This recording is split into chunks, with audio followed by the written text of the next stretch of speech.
در ناحیه وسیع در جماعت دیهات با نام عبدی عوضов در دهه جوانی در این منزل استقامتی خیبانو افسامیدین و حیات به سر میبرد. در این خانه او تنها زندگی دارد.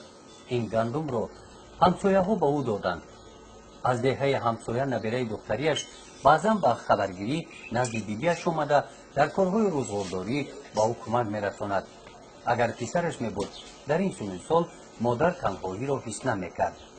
خودم یه بچه داشتم و یه بچه بودم، یه بچه را باز زمانش خیلی نبودی شد خد سیاه بختی خیلی رنج خیلی از او قطع کلام کردم خیلی نبودی راستی رفته هم مرد ورم روی کردم برای آبو چه گفته رفته آمد نمی استود یک 6 سال 8 سال استود آمد اینجا دم با یک روستگرد یک بچه دور شد آمد اینجا آدم موی خوب چی شدیم خدا شدیم 8 بچه داشت دولت دور سولت دور قداگری خوب کردیم رفت آمده خوب کردیم در دخترک خانه دور شد دخترک گلک دور شد دخترک گلک دور شد خب بچه هم آمد کسل 17 روز بانسه داشتم نمی کلوب دخو کردیم بچه هم دنیا گذشت بعد این چی فکر کردن آدمای خوب همین در وقت همین نمخری در وقت چی کوچونه پاگیده بار کردن بردن ها عشق چونه من معلوم نیستم بردن چیزشون میشه شیرین ترین قوت قنات همش بچه خوب بوده دخترم باشه دخترم سودم دخترم چی نمیکنم تری بچه اوچگویی بچه بسه این هم مای بچه هم چی کردن شما ما خواب بودم بچه هم تلیفون میکرد. خدای کیبانو از منزل استقامتیش یگان لحظه دور بودن نمیخواهد و مهمانی رفتن رو خواهش ندارد. شب رو در این حجره روز میکند. همینجا تلویزیون تماشا میکند. این تلفن رو از پسر محرومش برای خاطره نگاه میدارد. از تلفن رسمی پسرش غزل و شعرهایی که پسرش ثبت نموده است آن را همه روزه تماشا میکند. در پهلوی حجره مادر پسرش همراه کلینش زندگی میکردند. از پسرش نبیره او به ویه میرسد. امام نظر نام پدرش را به نبیرهش گذاشتند. در این خانه بیبی با امید زندگی دارد که نبیرهش کلان شده نزد او میآید و بیبی خانه پدرش را به او میسپارد. لیکن تا آن روز حالا بربخت است. کیبانو این روز تنها است. تنهایی برای او مشکل است.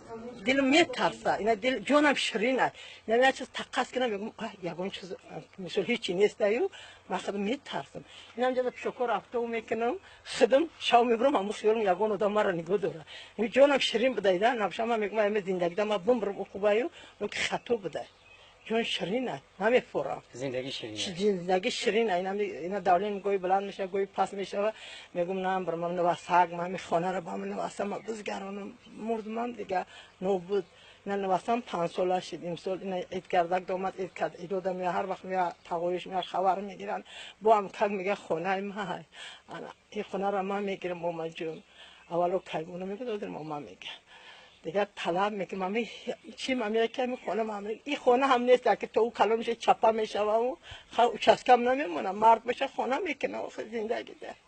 خدای کیبانو با نفقه 40 سالی زندگیش را پیش میبرد. استفاده زمین از دیهولگیش منبع درآمد الهوی او میباشد. در کارهای روزگارداری همسایه ها با او کمک میرسانند.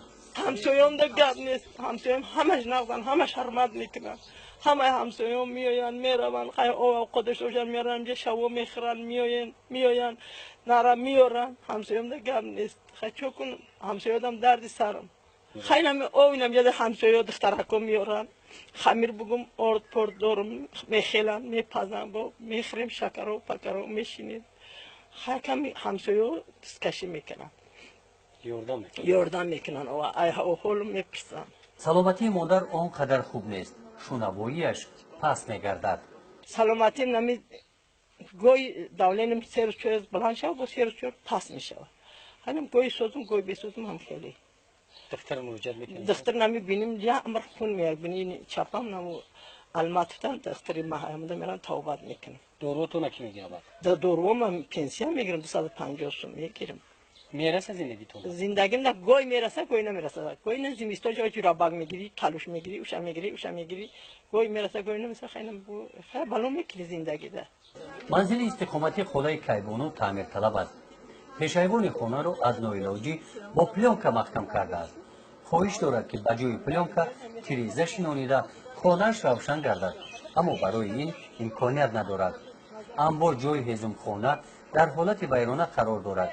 برف و باران دیوارهای انبار رو ویران کرده، شیفر و بالاپوش خانه رو شمال از جایش بیجو کرده است.